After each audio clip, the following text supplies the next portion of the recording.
Hello दोस्तों, कैसे हो? आई होप आप सब बढ़िया होंगे, मस्त होना भी चाहिए। दोस्तों, आज का जो टॉपिक रहेगा आज का टॉपिक 4 रहेगा। और 4 में रहेगा औपनिवेशिक अर्थव्यवस्था। औपनिवेशिक अर्थव्यवस्था। चलिए, इससे भी जितने की क्वेश्चन इंपॉर्टेंट है जो आपके एग्जाम में आने वाले हैं, सारे क्वेश्चन इसमें इंक्लूड है। और चैनल पर नए, चैनल को सब्सक्राइब, वीडियो को लाइक शेयर कमेंट जरूर कीजिएगा। और इससे पहले वाला अगर वीडियो नहीं देखे हैं, बहुत सारे टॉपिक हमने कवर किया है, प्राचीन इतिहास, मध्य इतिहास। अगर वो वीडियो नहीं देखे तो जाकर देखिए, प्लेलिस्ट बना होगा आपके लिए। सिंपली जाइए और प्लेलिस्ट में जाकर सारे वीडियो को एक एक करके देख लीजिए, क्योंकि चैप्टर बाय चैप्टर एमसीक्यू आपको करवाया जा रहा है, तो काफी इंपॉर्टेंट रहेगा। ठीक है, तो चलिए देरी ना करते हैं, वीडियो को स्टार्ट करते हैं। सबसे पहला नंबर क्वेश्चन यानी 345 नंबर क्वेश्चन है, प्रतिनिधित्व नहीं तो कर नहीं, ये जो नारा घटना का परिणाम है, यानी ये जो नारा है किस घटना का परिणाम है, बताइएगा। प्रतिनिधित्व नहीं तो कर नहीं नारा किस घटना का परिमाण है? तो याद रखिएगा, stamp act. Stamp act option number C इसका सही होगा, स्टॉम्प एक्ट। ठीक है, ये काफी इंपॉर्टेंट है, याद रखिएगा। प्रतिनिधित्व नहीं तो कर नहीं का नारा स्टॉप एक्ट की प्रतिक्रिया में दिया गया था। स्टॉप एक्ट ब्रिटिश सरकार द्वारा 1765 में पारित किया गया था, जिसमें अमेरिकी उपनिवेशों में दस्तावेजों और कानूनी दस्तावेज पर कर लगाया गया था, अतः विकल्प सी सही उत्तर है। ठीक है, इंपोर्टेंट है, याद रखिएगा। ठीक है, अगला है, अंग्रेजी सरकार द्वारा किस ईस्वी में सूती वस्त्र का आयात कर हटा लिया गया? यानी अंग्रेजी सरकार द्वारा किस ईस्वी में सूती वस्त्रों पर जो कर लगाया था, यानी लगान लगाया था, वो कब हटा लिया, बताइएगा। तो कब हटा लिया? 1882 में, ऑप्शन नंबर सी 1882 में हटा लिया, याद रखिएगा। अगला क्वेश्चन को चलते हैं, निम्नलिखित में से कौन बंगाल में स्थायी बंदोबस्त का प्रस्तावक था? निम्नलिखित में से कौन बंगाल में स्थायी बंदोबस्त का प्रस्तावक था, बताइएगा, इसका आंसर क्या होगा। तो स्थायी बंदोबस्त का प्रस्तावक सर जॉन शेर हो जाएगा, ऑप्शन नंबर ए सर जॉन शोर। ठीक है, अस्थायी बंदोबस्त या इस्तेमारी बंदोबस्त का प्रस्ताव सर जॉन शोर को माना जाता है, ये आपको इंपोर्टेंट है, याद रखिएगा। अस्थायी बंदोबस्त को बंगाल लागू करने का श्रेय कॉर्नवालिस को जाता है, जिन्होंने सन 1793 ईस्वी को बंगाल में स्थायी बंदोबस्त को लागू कर दिया। कब? 1793 में। इसमें जमींदार को भूमि का स्वामी चुना गया, जो सरकार एवं किसान के मध्य कर को वसूली में सरकार को देने का कार्य करेगा। अस्थायी बंदोबस्त से कंपनी को निश्चित तिथि में निश्चित राशि प्राप्त हो जाती थी। इसमें कंपनी के राजस्व वसूली से मुक्ति मिली गई, जिम्मेदार कंपनी के स्वाभिभक्त हो गया। ठीक है, यहाँ पे याद रखिएगा। अगला है, आर एम बोर्ड और जेम्स थॉमस को आर एम बोर्ड और जेम्स थॉमस कौन सी भूमि राजस्व व्यवस्था से संबंधित है? तो कौन सी? तो याद रखिएगा, महालवारी व्यवस्था, ऑप्शन नंबर बी महालवारी व्यवस्था। अगला क्वेश्चन को चलते हैं, और अगला क्वेश्चन है, ब्रिटिश ईस्ट इंडिया कंपनी की स्थापना कब हुई? ब्रिटिश ईस्ट इंडिया कंपनी की स्थापना कब हुआ? तो याद रखिएगा 1600 ईस्वी में, ऑप्शन नंबर ए 1600 ईस्वी में। चलिए अगला देखते हैं, ईस्ट इंडिया कंपनी का निम्नलिखित में से आरंभिक नारा क्या था? ईस्ट इंडिया कंपनी का निम्नलिखित में से आरंभिक नारा क्या था? तो भूभाग नहीं व्यापार, भूभाग नहीं व्यापार, ऑप्शन नंबर यहाँ पे सही सही हो जाएगा। और 1600 ईस्वी में ईस्ट इंडिया कंपनी की स्थापना हुआ। ठीक है, अंग्रेजी सरकार द्वारा किस ईस्वी में सूती वस्त्र का आयात कर हटा लिया? कब? तो 1881 में, ऑप्शन नंबर बी 1881 में। चलिए अगला जो है, अगला जो रहेगा समाचार पत्र एवं पत्रिकाएं रहेगा, टॉपिक नंबर 5 रहेगा। चलिए क्वेश्चन पे आइएगा, 352 नंबर क्वेश्चन बोल रहा है कि पुस्तक पुस्तक कौन है? पुस्तक माई एक्सपेरिमेंट विथ ट्रूथ के लेखक कौन थे? देखिए, बिहार पुलिस कांस्टेबल 31/6/2016 में पूछा गया है, इसलिए इंपोर्टेंट आपके लिए रहेगा। ठीक है, जो पुस्तक का नाम क्या है? पुस्तक का नाम है माई एक्सपेरिमेंट विथ ट्रूथ के लेखक कौन हो जाएगा? तो याद रखिएगा, गांधी जी, एम के गांधी। चलिए अगला क्वेश्चन, ब्रिटिश सरकार के अधीन भारतीय गरीबी और अर्थव्यवस्था पर दादा भाई नौरोंगी द्वारा कौन सी पुस्तक लिखी गई?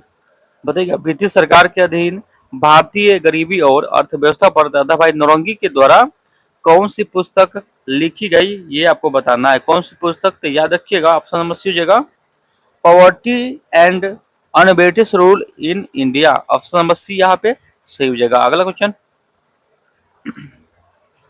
वंदे मातरम के रचयिता है, वंदे मातरम के रचयिता कौन हो जाएगा? काफी इंपोर्टेंट क्वेश्चन है। वंदे मातरम के रचयिता कौन हो जाएगा? बंकिम चंद्र चटर्जी, बंकिम चंद्र चटर्जी। चलिए अगला देखते हैं, सोम प्रकाश नामक पत्रिका किसने निकाला था? सोम प्रकाश नामक पत्रिका किसने निकाला था? तो याद रखिएगा ईश्वर चंद्र विद्यासागर, ईश्वर चंद्र विद्यासागर हो जाएगा। ठीक है, ऑप्शन नंबर बी यहाँ पे सही हो जाएगा। अगला है, गुलामगिरी किसने लिखी थी? काफी इंपोर्टेंट क्वेश्चन सब है ये सब, तो सिंपली याद रखिएगा।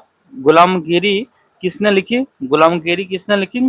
Jyotiba Rao Phule. Option number A Jyotiba Rao Phule ने लिखी। ठीक है, अगला है, गुलामगिरी जो थी वो किस भाषा में थी? गुलामगिरी जो थी किस भाषा में लिखी थी? देखिए मराठी में। ऑप्शन नंबर सी मराठी में लिखी थी गुलामगिरी। अगला है, महात्मा गांधी ने कौन सी पत्रिका शुरू की? महात्मा गांधी ने कौन सी पत्रिका शुरू किया? तो याद रखिएगा the Hindu. Option number D the Hindu, the Hindu. अगला क्वेश्चन को चलते हैं और काफी इंपोर्टेंट है, याद करते चलिएगा। ये सब में यहाँ से 1-2 नंबर फिर से किया आएगा, यहाँ से 1-2 नंबर का सवाल फिर से किया आएगा, पूछेगा पुस्तक के नाम। अल हिलाल नामक अखबार की स्थापना किसने की थी? अल हिलाल नामक अखबार की स्थापना किसने की थी? तो Abdul Kalam Azad. Option number D Abdul Kalam Azad यहाँ पे सही हो जाएगा। ठीक है, याद रखिएगा। चलिए अगला देखते हैं, आ गया पुस्तक, पुस्तक हिंद स्वराज निम्नलिखित में से किसके द्वारा लिखी गई है? काफी इंपोर्टेंट क्वेश्चन है। पुस्तक हिंद स्वराज, पुस्तक हिंद स्वराज के लेखक बताइएगा। याद रखिएगा महात्मा गांधी। पुस्तक हिंद स्वराज के लेखक महात्मा गांधी। चलिए आगे देखते हैं, गांधी जी के द्वारा निम्नलिखित में से कौन सा समाचार पत्र शुरू किया गया? गांधी जी के द्वारा निम्नलिखित में से कौन सा समाचार पत्र शुरू किया गया? याद रखिएगा young India. Option number a young India. ठीक है, अगला है, भारत में प्रथम अंग्रेजी समाचार पत्र प्रारंभ किया था? भारत में प्रथम अंग्रेजी समाचार पत्र प्रारंभ किया था? याद रखिएगा जे.एम. हिक्की ने। Option number B J A. Hicky ने। ठीक है, अगला, निम्नलिखित में से किसने इंडिया ओपिनियन नामक समाचार पत्र आरंभ किया? बताइएगा, निम्नलिखित में से किसने इंडिया, चलिए इंडिया जो इंडिया ओपिनियन समाचार पत्र महात्मा गांधी के द्वारा आरंभ किया गया था। इंडियन ओपिनियन समाचार पत्र महात्मा गांधी के द्वारा आरंभ किया गया था। इंडियन ओपिनियन समाचार पत्र गुजराती, हिंदी, तमिल, अंग्रेजी में प्रकाशित हुआ था। ये इंपोर्टेंट है, याद रखिएगा। 1904 में इसके प्रकाशन कार्यालय को डबरन के निकट फिनिक्स में स्थानांतरित किया गया। ठीक है, समाचार पत्र रक्त गोफतार यानी सच बताने वाला का संबंध निम्नलिखित किस धर्म के सुधारों से था? बताइएगा, समाचार पत्र रक्त गोफतार का संबंध निम्नलिखित में से किस धर्म के सुधारों से था? तो याद रखिएगा Parsi. Option number D Parsi. अगला है, निम्नलिखित में से कौन सा युग्म सुमेलित नहीं है? निम्नलिखित में से कौन सा युग्म है जो सुमेलित नहीं है? याद रखिएगा यहाँ पे ऑप्शन नंबर डी हो जाएगा जो सुमेलित नहीं है। चलिए कौन सुमेलित, यहाँ पे देखिए, यहाँ पर समाचार पत्र दिया गया है और यहाँ पर संपादक दिया गया है। ठीक है, तो काफी इंपोर्टेंट है, याद रखिएगा। संवाद कौमुदी राजा राम मोहन राय, राजा राम मोहन राय। सोम प्रकाश संपादक कौन है? ईश्वर चंद्र विद्यासागर। अमृत बाजार पत्रिका मोतीलाल घोष। अगला है, sweats of India society Gopal Krishna Gokhale. New India Commonwealth Annie Besant. ठीक है, याद रखिएगा। अगला क्वेश्चन, दक्षिण अफ्रीका में प्रवास के दौरान महात्मा गांधी ने कौन सी पत्रिका का प्रकाशन किया? दक्षिण अफ्रीका में प्रवास के दौरान महात्मा गांधी ने कौन सी पत्रिका का प्रकाशन किया? Indian Opinion. Option number B यहाँ पे सही हो जाएगा। ठीक है, याद रखिएगा। अगला है, महात्मा गांधी ने कौन सी पत्रिका शुरू की? महात्मा गांधी ने कौन सी पत्रिका शुरू की? याद रखिएगा हरिजन, ऑप्शन नंबर सी हरिजन, ऑप्शन नंबर सी हरिजन। अगला है, अगला क्वेश्चन है आपके स्क्रीन पे बताइएगा। अगला क्वेश्चन है आपको 6 नंबर टॉपिक है, ठीक है। और 6 नंबर टॉपिक क्या है, 1897 का विद्रोह। ये काफी इंपॉर्टेंट है, तो इसको आप जरूरी देखिएगा और जरूरी इसका क्वेश्चन आप याद कीजिएगा, ठीक है। क्योंकि 1897 आपके लिए कोई भी एग्जाम की तैयारी कर रहा है काफी इंपॉर्टेंट रहता है, ठीक है। आइए देखते हैं इसका क्वेश्चन। और सबसे पहला नंबर क्वेश्चन है, निम्नलिखित पेशवाओं में से नाना साहब के रूप में कौन लोकप्रिय था। निम्नलिखित पेशवाओं में से नाना साहेब के रूप में कौन लोकप्रिय था, तो याद रखिएगा Balaji Bajirao, Balaji Bajirao, option number C यहाँ पे सही हो जाएगा, ठीक है। अगला क्वेश्चन, 1897 की क्रांति में कौन सी क्रांतिकारी थे जो भाग भाग कर नेपाल चले गए। यानी 1897 की क्रांति में कौन से क्रांतिकारी थे जो भाग कर नेपाल चले गए, तो याद रखिए नाना साहेब, ऑप्शन नंबर सी नाना साहेब हो जाएगा, ठीक है। अगला क्वेश्चन, सन 1897 में क्रांति की शुरुआत हुई थी, तो याद रखिएगा 1897 की क्रांति मेरठ से हुई थी, याद रखिएगा मेरठ। 1897 की क्रांति की शुरुआत मेरठ से हुई थी। प्रथम स्वतंत्रता संग्राम विद्रोह जिसे सिपाही विद्रोह कहा जाता है 1897 में ब्रिटिश सरकार के खिलाफ हुआ। यह ब्रिटिश ईस्ट इंडिया कंपनी में कार्यरत भारतीय सैनिक द्वारा मेरठ में हुआ था। यहाँ पे मेरठ से होगा न कि झांसी, ठीक है। अगला है, मंगल पांडे किस नेगेटिव इफेक्ट्री से संबंधित थे। मंगल जो पांडे थे किस नेगेटिव इफेक्ट्री से संबंधित थे, तो याद रखिएगा 34 NI, ठीक है। 34 नेगेटिव इफेक्ट्री जिसको बोलते हैं, ठीक है। चलिए यहाँ पे उन्हें अपने अधिकारों पर हमला कर उन्हें मौत के घाट उतार दिया। यानी नेगेटिव इफेक्ट्री के सिपाही थे, उन्होंने अपने अधिकारियों पर हमला कर उसे मौत के घाट उतार दिया। 8 अप्रैल 1897 को मंगल पांडे को फांसी की सजा दी गई। कब, 8 अप्रैल 1897 को फांसी की सजा मतलब दे दी गई। इस घटना भारतीय इतिहास में 1897 की क्रांति का आधार मानी जाती है। 1897 क्रांति के समय भारत के गवर्नर जनरल कौन थे, याद रखिए लॉर्ड कैनिंग थे। काफी इंपोर्टेंट है, याद रखिएगा कि 1897 की क्रांति के समय भारत के गवर्नर जनरल कौन थे, तो लॉर्ड कैनिंग थे। यहाँ पे मद्य निषेध में पूछा गया और कांस्टेबल में भी पूछा गया, इसलिए काफी इंपोर्टेंट रहेगा। अगला है, दिल्ली में 1897 के विद्रोह के असफलता के बाद बहादुर शाह जफर को कहाँ निर्वासित किया गया, तो कहा याद रखिए रंगून में, ऑप्शन नंबर सी रंगून में, याद रखिएगा। 1897 की जो विद्रोह हुआ था वो चर्बी वाला कारतूस के कारण हुआ था, ठीक है। याद रखिएगा गाय और सुअर की मांस से मतलब दाते एक बंदूक आया था। चलिए इसमें दिया होगा उस बंदूक के बारे में, और चलिए इसमें हम जानेंगे, ठीक है। अगला क्वेश्चन है यहाँ पे, 1897 के विद्रोह में बाबू कुंवर सिंह ने बिहार को किस क्षेत्र से नेतृत्व प्रदान किया था, याद रखिएगा आरा से, ऑप्शन सी आरा से, याद रखिएगा बिहार के आरा क्षेत्र से, ठीक है। अगला क्वेश्चन को चलते हैं, बिहार में 1897 की क्रांति का नेतृत्व किसने किया। बिहार में 1897 की क्रांति के नेतृत्व किसने किया, तो याद रखिए कुंवर सिंह ने, ऑप्शन नंबर ए कुंवर सिंह ने। काफी इंपोर्टेंट है, याद रखिएगा।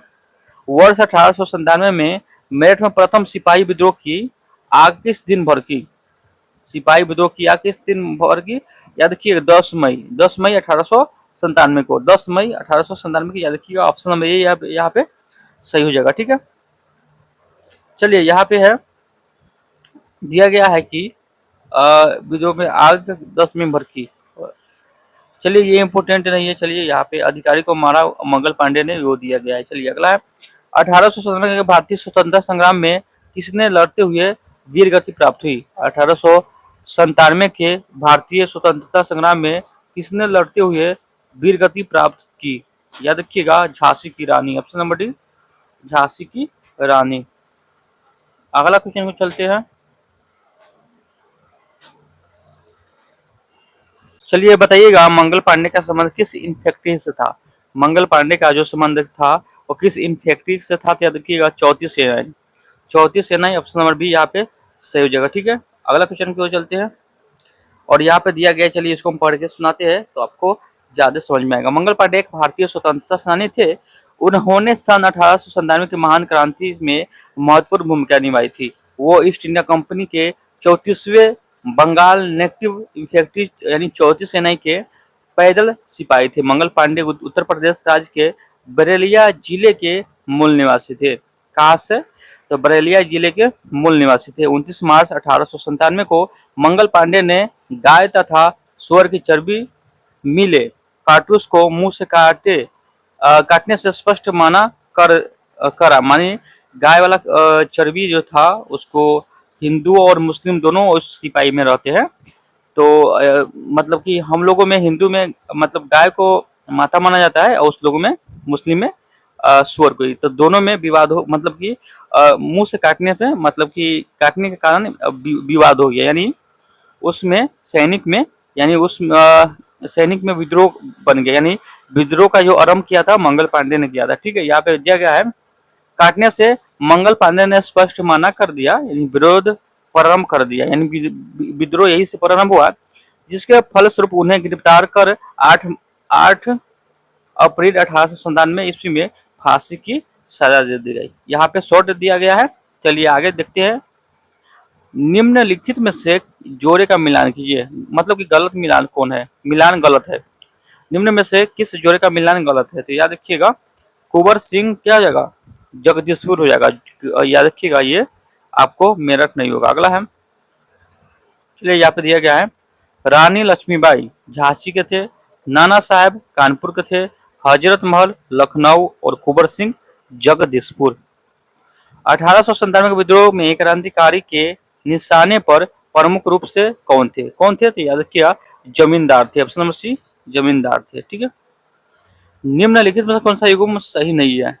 निम्नलिखित में से कौन सा युग्म सही नहीं है?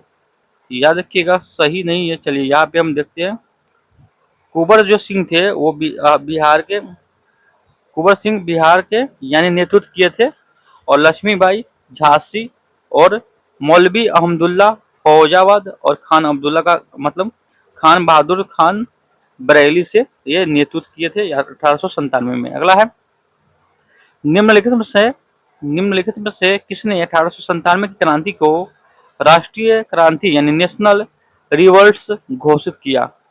किसने? तो देखिए बेंजामिन डिजरेल। ऑप्शन नंबर है बेंजामिन डिजरेल हो जाएगा। ठीक है, अगला है, निम्नलिखित में से कौन सा युग्म सुमेलित नहीं है? कौन सा युग्म है जो सुमेलित नहीं है? ये वाला जो ऑप्शन नंबर डी है जो सुमेलित नहीं है। चलिए यहाँ पे दिया गया है कानपुर से कौन था? नाना साहब, झांसी से लक्ष्मीबाई और ग्वालियर से टाटिया टोपे, इलाहाबाद से लियाकत अली और बिहार से कुंवर सिंह ये नेतृत्व किए थे। अगला है, 1897 की क्रांति की शुरुआत हुई थी, कहाँ से शुरुआत हुई थी? मेरठ से हुआ था। ठीक है, अगला क्वेश्चन, और अगला क्वेश्चन आपके स्क्रीन पे है। अगला क्वेश्चन किसान विद्रोह एवं किसान आंदोलन है। अगला क्वेश्चन है किसान विद्रोह एवं किसान आंदोलन। ये 7 नंबर टॉपिक है, और 7 नंबर टॉपिक हम देख लेते कितना है, उसके बाद हम देखेंगे, नहीं तो इसको हम कल करवा देंगे। ठीक है, 7 नंबर टॉपिक हम करवा देते हैं, थोड़ा ये। ठीक है, आइए 7 नंबर टॉपिक जो है किसान विद्रोह एवं किसान आंदोलन। यहाँ पे सबसे पहला है खेरा आंदोलन कब हुआ था? खेरा आंदोलन कब हुआ था? 1918 में हुआ था। खेरा आंदोलन कब हुआ था? 1918 में हुआ था। अगला है बरदौली सत्याग्रह कब हुआ था? काफी इंपोर्टेंट है इस समय। बरदौली सत्याग्रह कब हुआ था? बरदौली सत्याग्रह 1928 में हुआ था। बरदौली सत्याग्रह कब हुआ था? 1928 में हुआ था। चलिए अगला क्वेश्चन, अवध में किसान का नेतृत्व किसने किया? अवध में किसान का नेतृत्व किसने किया? याद रखिएगा अवध में किसान का नेतृत्व किसने किया? याद रखिए बाबा रामचंद्र ने किया था। बाबा रामचंद्र ने, इसमें से कोई नहीं हो जाएगा। ठीक है, बाबा रामचंद्र ने किया था, याद रखिएगा। अगला है बरदौली सत्याग्रह में मुख्य भूमिका किसने निभाई थी? बरदौली सत्याग्रह में मुख्य भूमिका किसने निभाई थी? याद रखिएगा वल्लभ भाई पटेल। ऑप्शन नंबर ए वल्लभ भाई पटेल हो जाएगा। ठीक है, चलिए यहाँ पे आपको 8 नंबर है कि जनजाति एवं प्रमुख आंदोलन, इसको हम कल के वीडियो में देखेंगे। ठीक है, याद रखिएगा। चलिए वीडियो यहीं पे हम समाप्त करते हैं, और अच्छा लगा हो वीडियो तो वीडियो को लाइक शेयर कमेंट जरूर कीजिएगा, और इसका पीडीएफ आपको टेलीग्राम पे मिलेगा। पीडीएफ आपको टेलीग्राम पे मिलेगा। 2 का पीडीएफ मिल गया है प्राचीन इतिहास का, जो हमने कंप्लीट करवा दिया, उसके बाद मध्यकालीन इतिहास आपको भी कंप्लीट हो गया, वो भी आपको पीडीएफ अपलोड हो गया है टेलीग्राम पर, आप चेक कर सकते हैं। ठीक है, डिस्क्रिप्शन में लिंक होगा टेलीग्राम पर, जाके आपको चेक कीजिए, वहां पे पीडीएफ अपलोड है और रिवाइज कीजिए। ठीक है, तो चलिए फिर एक नए वीडियो के साथ मिलेंगे, तब तक लीजिए, जय हिंद जय भारत।